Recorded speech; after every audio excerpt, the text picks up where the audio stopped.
Welcome to the motherfucking relay. We're covering today's top boxing news. Okay, we'll start with this. It's fight week. It's fight week for America's own unbeaten up-and-comer, Tiara Brown, who will be squaring off against veteran journeywoman Calista Silgado in a keep busy fight this weekend. And Sky Nicholson reacted to that by saying, she's had the contract for 2 weeks, and I'm still waiting on a signature, but it looks like she wants a warm-up fight. Not that it's going to help. This Calista Silgado fight is intended to be a keep busy fight en route to a Sky Nicholson showdown that Tiara claims to have wanted for a very long time. Though if it's the way that Sky Nicholson says it is, and she has yet to sign the contract, what's the holdup, and what is she waiting for? No, you don't see Tiara Brown spending as much time online calling out Sky since Sky's last fight with Raven Chapman. I want to say for over a year now, maybe 2, Tiara Brown has taken to social media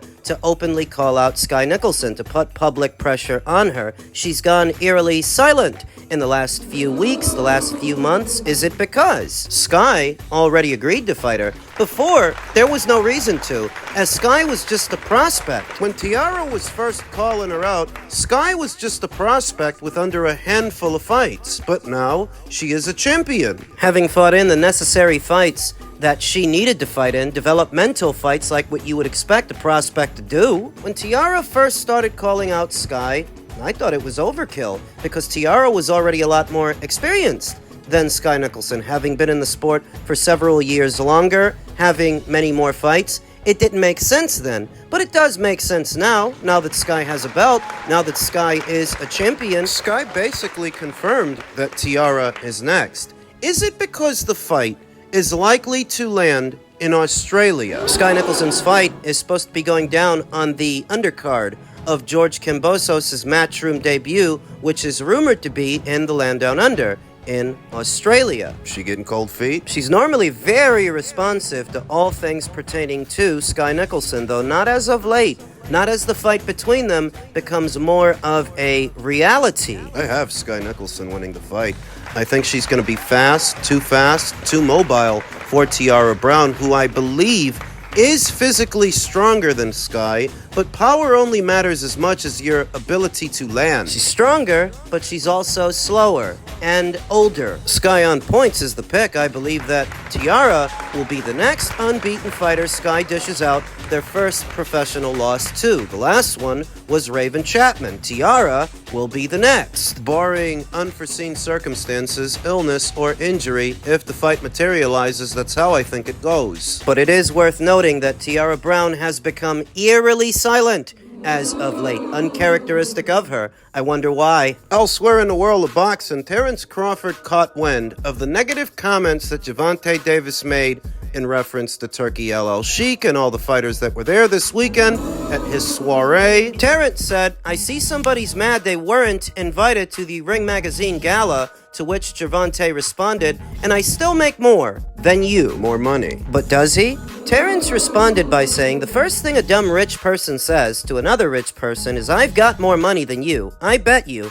I own more investments than you, and I don't owe $1 in taxes. You can't buy nothing that I can't buy, that I want, sir, and that's a fact. Let's see whose money lasts longer, smart guy." You know Gervonta's gonna spend all of his on Birkin bags and red bottoms. He responded by saying, "Y'all think he's chasing greatness. He's not. That's what he has to do to make decent money." I wouldn't go that far. He made pretty good money without Turkey when he fought Errol Spence Jr. right here in America. And before that, those hefty guarantees that he was getting at Top Rank, he was guaranteed a minimum of $3 million plus for every fight he had. So he's been making good money. I'm just saying. Terrence responded by saying, "By the way, little guy, don't speak too soon, because you're definitely not making more than me fighting who you've been fighting. That's why you're talking about fighting Ryan again." That's the only pay-per-view Gervonta ever did real numbers with, the Ryan Garcia fight. The rest of those things only did about 200,000 buys at a time, if that. And there's been a lot of debates as to whether or not that's a successful pay-per-view. 200,000 buys. Is that a respectable threshold? How much do you think the next fight with Lil Bow Wow gonna sell? 200. Another 200K? That's not a successful pay-per-view, dog. Yeah, it is. No, it's not. 200K is a successful pay-per-view. Are you kidding me? Yes, it is, bro. No, it's not, bro. Add it up. If it's $80, $90, add it up. Okay. What That is the not, bro. motherfucker? What Devin Haney and Regis Prograis sold? You notice how Gervonta Davis fans love to deflect? What did Devin and Regis sell? They didn't sell a lot. That's established. But without Ryan Garcia, Gervonta Davis doesn't sell much either. He's not that far off. His pay-per-views usually hover around at or around 200,000 buys. What most Gervonta Davis fans don't seem to understand is for a number like that, you may as well not bill it as a pay-per-view at all, because by billing it as a pay-per-view, you sacrifice a sizable portion of the audience, as only so many of them are going to buy it. So if you're going to make it a pay-per-view, it needs to be worth it. And a paltry 200,000 pay-per-view buys, he said do the math. Let's do it. 200,000 multiplied by a price point of $80 is roughly 16 million. And I bet you think he's going to take all of that home. When you factor in the operational cost of a pay-per-view, that the only reason you're putting money up is to get money back. Whatever it costed them to put that together, they're going to take that out of what it generated. Whatever it costed them to produce the show and promote it, to shoot it, the camera people, they're gonna take that out of that 16 million. And it's more than you think. Gotta pay the undercard fighters too. Bro, I'm sure you're gonna fuck the fight. You ain't even gonna pay for it, but you defending the man. I damn sure ain't finna pay for that shit. Then what the fuck defending him for? Did you catch that? The guy defending Gervonta Davis basically just admitted he's not gonna buy his fight either. What the fuck, bro? That makes you, your opinion doesn't even because you're not even supporting a fighter. Yo, he's gonna fight. You're supporting a fighter that you're not even paying for. Make that make sense. Somebody worth paying for, I pay for it. Did you catch that? In this guy's opinion, this guy who loves Gervonta so much and thinks he's so successful, he doesn't think Lamont Roach is worth paying for. But he loves Tank. Bro, you fucking just body back yourself, bro. I'm sorry. Oh my God. You just flamed on yourself, my brother. Like all things in life, the ends justify the means.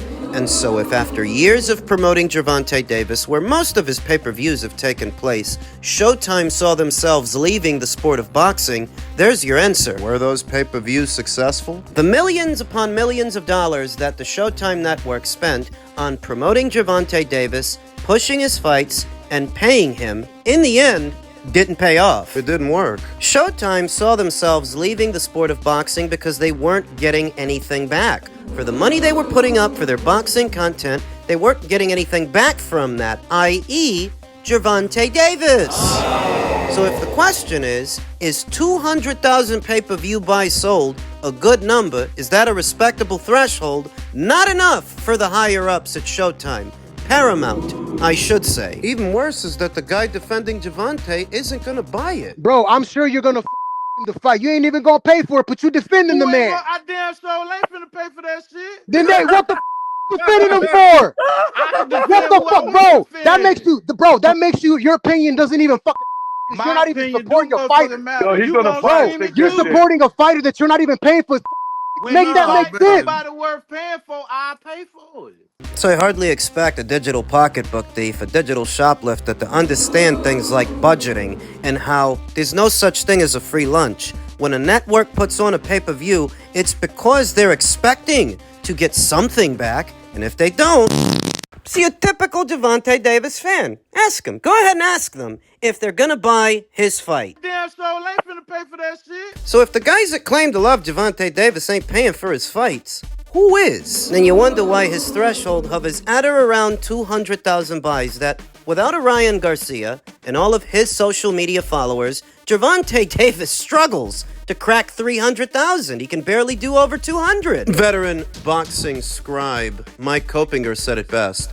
Outside of the Ryan Garcia fight, Terrence Crawford has earned multiple times more than Gervonta Davis for his fights with Madrimov and Spence compared to Tank's bouts with Frank Martin and Hector Luis Garcia, and the upcoming bout with Lamont Roach. The only pay-per-view Gervonta's fans like to talk about is the Ryan Garcia pay-per-view because that's the only one that sold anything. But he's been on pay-per-view 6 other times, and those 6 other pay-per-views didn't do nowhere near what the Ryan Garcia pay-per-view did. Mythbusters. Myth-busting. Terrence Crawford has actually made a lot more money than people think, and Gervonta has actually made a lot less. We're going to address this. Terrence Crawford is a fighter who for years, as of 2018, was guaranteed in excess of $3 million for a fight.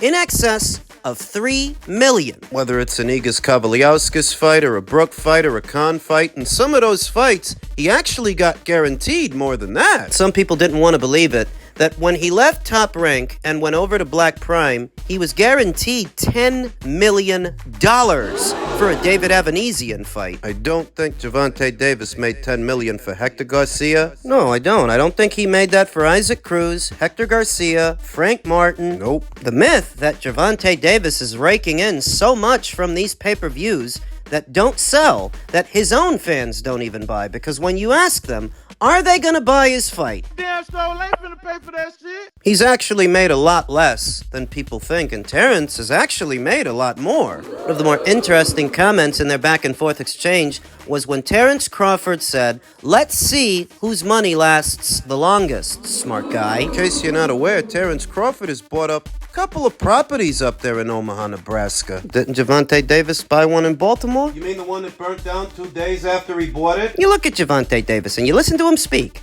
Do you get the sense this guy's got a mind for business? He can barely form a coherent sentence. I look at Gervonta Davis as a case of arrested development. And he plans on retiring this year. If he does, how long do you think that money's gonna last him? Whatever he made, because he does have expensive taste. Purses, Birkin bags and red bottoms, Balenciagas. And for all of the discord that the feud between Gervonta and Terrence is creating, veteran boxing scribe Stephen Kimothy made a suggestion. So are Tank fans talking about him moving up to face Terrence Crawford like they want Inouye to in order to face Tank? Or does that only flow in one direction? Message! They want Naoya Inoue to move up, what is it, 3, 4 divisions? To face Gervonta Davis. It's the same number of divisions that Gervonta Davis would have to move up to face Terrence Crawford. From 22 past 26, past 30, up to 35 if you're Inouye. From 35, past 40, past 47, up to 54 if you're Gervonta. Put your money where your mouth is, butterball. It'll fall on deaf ears. We have a hard enough time trying to get Gervonta Davis to fight people in his own division, in his own weight class. He's not going to move up to fight Terrence at somebody else's. Bottom line. Gervonta's money is not going to last. Irrespective of how much of it he made, whether he did or didn't make more than Terrence, And I'm not even sure that he did. or that he will have when the both of their careers come to a close, since Terrence is en route to a Canelo Alvarez fight that Turkey Al Sheikh is paying for. Right. Whatever Gervonta Davis made, whatever, it's not gonna last anyway. He'll be another boxer that ends up going broke in a few years after he retires. In men's heavyweight news, Eddie Hearn has named a series of possible options that could be considered for Anthony Joshua's next fight if Tyson Fury's retirement is sincere. Martin Bakole, Dillian Veit, Deontay Wilder, Zile Cheng, or Agit Kabayel, whoever wins, Daniel Dubois, or Joseph Parquier, whoever wins. Almost immediately I can see what names are going to be ruled out. Martin Bakole is en route to an F.A. Ajagba fight, an IBF final eliminator. The winner of that fight becomes the mandatory for the winner of Dubois versus Parker. Dubois and Parker are set to do the dance late next month on the 22nd. The Bakole versus Ajagba fight has yet to be announced. But because that's an IBF final eliminator, that essentially means when that fight happens, An order is going to come down, and Daniel may have to fight the winner, or Joseph, whoever wins between them. That rules all 4 of them out. Daniel, Joseph, Martin, and F.A. there is the winner of Zile Zhang versus Agit Kabayel to consider, who will become WBO interim champion. Good shout and a respectable scalp. But remember, Anthony is coming off a violent knockout loss. He's on the bounce once again. He's on the rebound. So either Zile Zhang or Agit Kabayel are not ideal for a comeback fight in presumably May or June. Dillian Veit. Or Wilder makes more sense. It has been confirmed that Deontay Wilder will be facing journeyman Curtis Harper for his comeback fight on Black Prime. Joshua versus Wilder. Even though it's not everything now that it used to be for Undisputed, they used to be undefeated, it's still a big fight. Commercially. If you did it, it would still get a reaction in the United States, it would still get a reaction in the United Kingdom. And because they're both on the bounce, because their careers are jointly winding down, it's a more ideal option for a comeback fight than some of the others. The most ideal, however, is Dillian Veit. A rematch with Dillian. Which they were already working on some time ago. They were going to do a second fight between Anthony and Dillian, but Dillian tested positive yet again for a banned substance, and he had to sort all of that out. Since losing to Tyson Fury, Dillian has had about 2 comeback fights. One with Christian Hammer, and the more recent fight with Ebenezer Tete. The Rock of Gibraltar. He's about as ready as he's gonna be for that rematch, and I think if it were revisited, if that idea were pitched to him, I think Dillian would be receptive to that fight. I think he would like to get revenge on Anthony, who's more vulnerable now than he was before.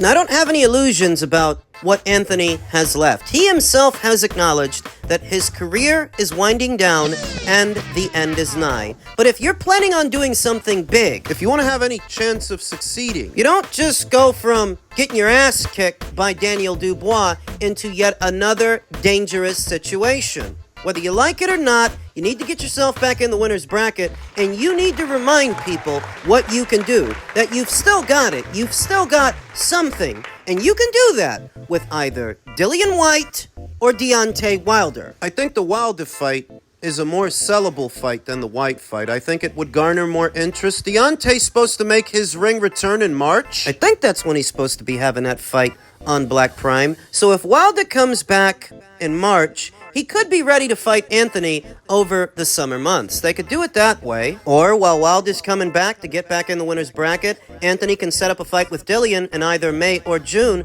then have a showdown with Wilder towards the end of the summer or fall. Those are 2 of the more winnable fights left out there for Anthony, who I think has been a great ambassador for the sport, great for the heavyweight division and the British boxing scene, but he's only human, he won't be around forever, and he needs to tread carefully now. If he wants to leave this sport on a high or prime himself for something bigger, something better, those are 2 guys he can keep busy with that he stands a decent enough chance of beating. Best wishes to him.